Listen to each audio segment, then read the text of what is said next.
Hello, it's Andrew Westhof with Homes Mortgage Lending. Just recently, the Ann Arbor Board of Realty released their statistics for the market for October of 2023 for Washtenaw County and surrounding areas. So let's take a look. So right now for all of Washtenaw County, the median sales price is $420,000, which is still showing an increase year over year. I like to use this side column over here for October is from last October to this October. So year to date over here, I think is a little bit more accurate of a picture, but either is fine. But either way, they're both showing increase in value. I did want to show you though, this is from July of 2023 from their report. The year to date was 425,000, so slightly higher, and it stayed 425 for July, August, and September. So this is the first decrease we saw in the year to date area median price. That's most likely due to seasonality. Probably doesn't have much to do with any kind of market shift. However, I think it does show that the market is slowing down a little bit, and that with just the high interest rates and affordability being an issue, that we're starting to see that a little bit. And we'll see that a little more in local markets. So Washtenaw County is a very large area, so let's take a look at some specific school districts. So in Ann Arbor school districts, the median price was $540,000, still a year-to-date pretty healthy increase at 5.9%. And then Chelsea, where I live, is $389,950, which actually showed a decrease year to date. Again, mostly seasonality. I don't think there's any drastic things to be worried about with the market crashing or anything like that. We kind of see this a little bit this time of year, but we haven't in the past few years because inventory was so low. But I think that finally the high interest rates are catching up, where the supply and demand are a little bit more aligned, which is actually a good thing. It means that buyers will have a better chance of getting offers accepted than in previous years. So once interest rates come back down, I think that will certainly shift. Dexter showed a slight increase, $500,000 as the year-to-date median sales price.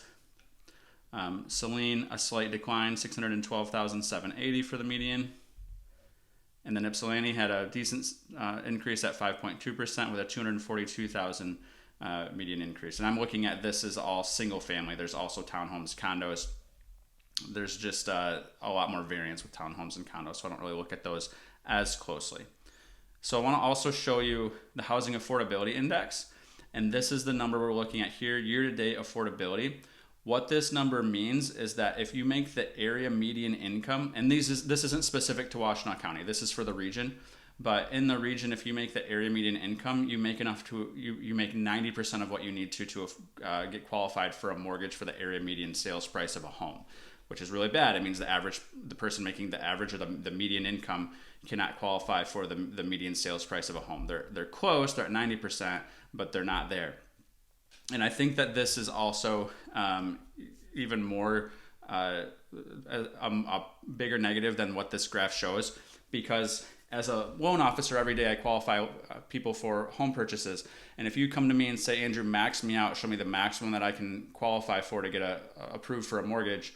If I do that, most people aren't going to have a very comfortable time making that payment, or they might not even be able to make that payment at all. And that's what these numbers are looking at. So even the person that can qualify for that median sales price, if they're maxing it out to do that, they shouldn't really be buying in that price range. So this number is even elevated. We want to see this number closer to what we saw in 2021, where the median income could afford they made it 160% of what they needed to qualify for that mortgage. That's going to make that much more comfortable. And then I want to show you this same graph for July as well. It was 96%. So we've seen it slowly and steadily decrease, which is in the wrong direction. And much of that has to do with the fact that home prices are just very, very high right now. They've increased more in the last 3 years than they have in quite a while. And then interest rates are high right now too. So we should see that number get increased, which is what we want to see once interest rates come down a little bit. But if home prices also increase when interest rates come down, which there's a good chance they will, we might still have some affordability issues on this affordability index. So just a quick look at what the market looks like based on the Ann Arbor Board of Realty's report for October. I hope this was helpful. If you have any questions, reach out, and I'll catch you on the next video. Thank you so much.